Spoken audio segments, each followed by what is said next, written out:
अरुणाचल प्रदेश के तवांग में 9 दिसंबर को भारत चीन सैनिकों के बीच हुई झड़प के साथ उन्होंने आपको बता दें कि इसके बाद एयरफोर्स ने अरुणाचल प्रदेश सीमा पर कॉम्बैट एयर पेट्रोलिंग यानी कि जंगी उड़ानें शुरू कर दी हैं।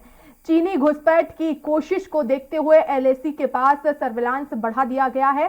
चीन ने एलएसी के पास ड्रोन उड़ाए थे, जिसके बाद एयरफोर्स ने सुखोई 30 फाइटर जेट्स भेजे। आईएएफ चीफ वीआर चौधरी ने एयरफोर्स की ऑपरेशनल तैयारियों का जायजा लिया, तो वहीं असम के तेजपुर समेत ईस्टर्न कमांड के कई अहम बेस पर विमानों की तैनाती बढ़ा दी गई है। तेजपुर में सुखोई 30 जेट विमानों की फ्लीट तैनात है, तो वहीं पश्चिम बंगाल में हाशीमारा एयरबेस पर भी राफेल का एक स्क्वाड्रन मौजूद है। यह स्क्वाड्रन भी ईस्टर्न कमांड के तहत आने वाले इलाकों में उड़ान भरता है। तो वहीं झड़प के बाद अमेरिका ने भारत का साथ दिया है। पेंटागन प्रेस सचिव पैट राइडर ने कहा कि चीन इंडो पैसिफिक रीजन में अमेरिकी सहयोगियों और साझेदार देशों को जानबूझकर उकसा रहा है और हम अपने सहयोगियों की सुरक्षा करने की अपनी प्रतिबद्धता पर अडिग है।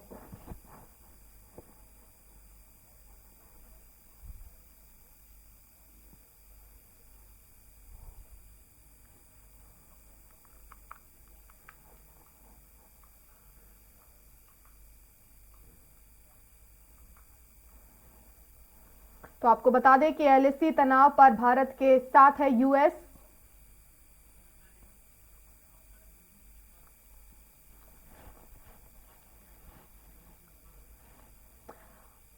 और हमारे साथ फोन लाइन पर जुड़ गए हैं रिटायर्ड कर्नल डॉक्टर बीबी वत्स जी। बीबी जी, बहुत स्वागत है आपका।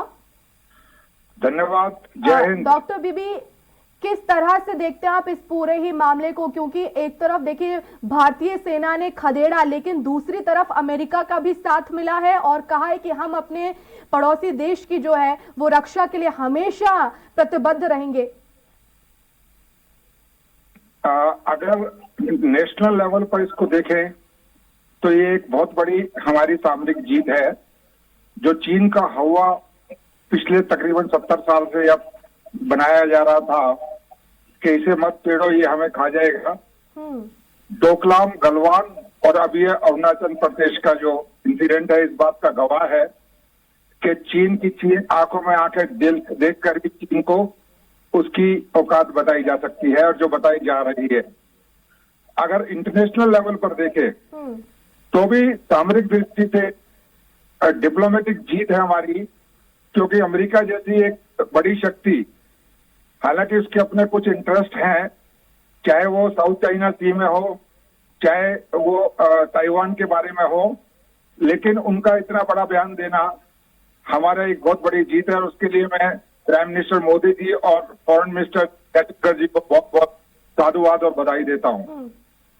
बिल्कुल डॉक्टर बीबी, लेकिन अब आगे आखिर इसे चीन किस तरह से लेगा? क्योंकि अमेरिका जाहिर तौर पर जो जिस तरह से उन्होंने सहयोग किया है, तो ऐसे में भारत के लिए बड़ी जीत है आने वाले समय के लिए, लेकिन आखिर इससे चीन को क्या संदेश जाएगा? भविष्य का युद्ध पहाड़ों पर, लैंड भूमि पर नहीं लड़ा जाएगा, ऐसा मेरा विश्वास है और सोचना है। और उसके कुछ कारण भी हैं। जो भविष्य का युद्ध अगर चीन से लड़ा गया तो वो समुद्र में लड़ा जाएगा, महासागर में लड़ा जाएगा। और इसलिए देखा जाए तो हमारी जो नौसेना की शक्ति धीरे धीरे बढ़ाई जा रही है वो एक बहुत लॉन्ग टर्म विजन है और बहुत ही हमारी सुरक्षा के लिए अच्छा है।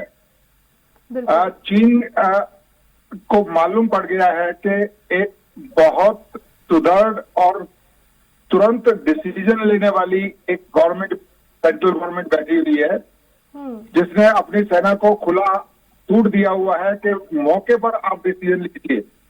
जो अगर आप वीडियो देखें इसका, तो जो पोस्ट कमांडर है वो डिसीजन ले रहा है। दिल्ली से डिसीजन नहीं आ रहे हैं जो पहले आते थे। आप अगर वीडियो को ध्यान से देखें तो पोस्ट कमांडर डिसीजन ले रहा है, पोस्ट कमांडर आदेश तुरंत। तो ये एक बहुत बड़ी जो दिमागी सोच है उसमें तब्दीली है, उसमें बदलाव है, जो भारतीय सेना के मनोबल के लिए बहुत अच्छा है। बिल्कुल। और डॉक्टर बीबी, यही नतीजा है कि जिस तरह से हमने देखा कि रक्षा मंत्री राजनाथ सिंह ने भी कहा था सख्त लहजे में कि अगर हमारे देश की तरफ कोई आंख उठाकर देखेगा तो हम उसे जो है मुंह तोड़ जवाब देंगे, और हमने अपनी सेना को फ्री हैंड दिया है। तो इसी का नतीजा है कि जैसे ही वहां से चीनी सैनिक देखे तो भारतीय सेना ने भी कड़ा मुकाबला किया और मुंह तोड़ जवाब दिया। देखिए, चीन जो पहले का चीन था वो अब चीन नहीं रहा है। अगर आप ये देखें कि लासा से जिनजियांग प्रांत को जाने वाली उसकी सुपर एक्सप्रेस वे जो देपसोंग एरिया से होती हुई और अक्साई चीन एरिया से होती हुई जा रही है, वहां गिलगिट बाल्टिस्तान में जो अपराइजिंग चल रहा है उसके कारण वहां प्रॉब्लम आ रही है।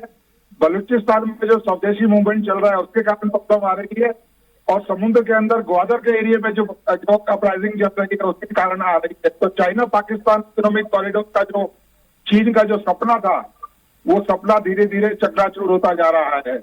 और चाइना इस बात को जानता है कि भारत की सहायता के बिना वो सीपेक को जमीन पर नहीं ला सकता, और इससे उसको अरबों खरबों रुपयों का नुकसान होने के साथ साथ उसकी जो इंटरनेशनल एरिना में जो उसकी छवि खराब होगी वो अलग से है। दूसरी तरफ अगर देखें तो जो क्वाड है, क्वाड्रिलेटरल जो बनना है हमारा हिंद महासागर में, ऑस्ट्रेलिया, जापान, अमेरिका और हमारा, वो एक बहुत बड़ी शक्ति के तौर पर उभरता जा रहा है। हेलो जी।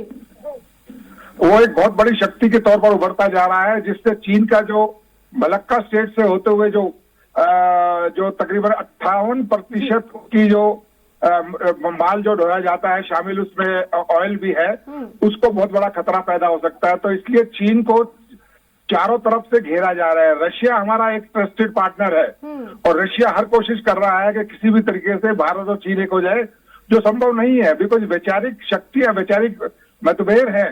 चीन एक एक्सप्रेशनिस्ट विस्तारवादी नीति पर काम करता है, भारत एक शांति प्रदेश देश है, लेकिन भारत वो शांति प्रदेश देश है अब जो अपनी सीमाओं की सुरक्षा करना जानता है और कर रहा है और करेगा।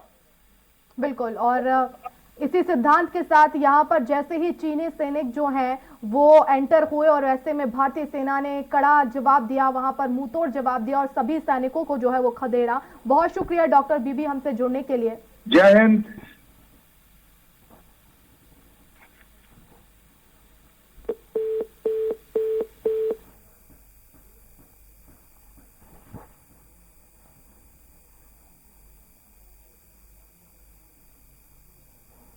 तो भारत के लिए ये एक राहत की बात है कि एलएसी पर तनाव है, लेकिन अमेरिका भारत के साथ है और उन्होंने कहा है कि हम हमारे सहयोगी देशों के रक्षा के लिए हमेशा प्रतिबद्ध हैं।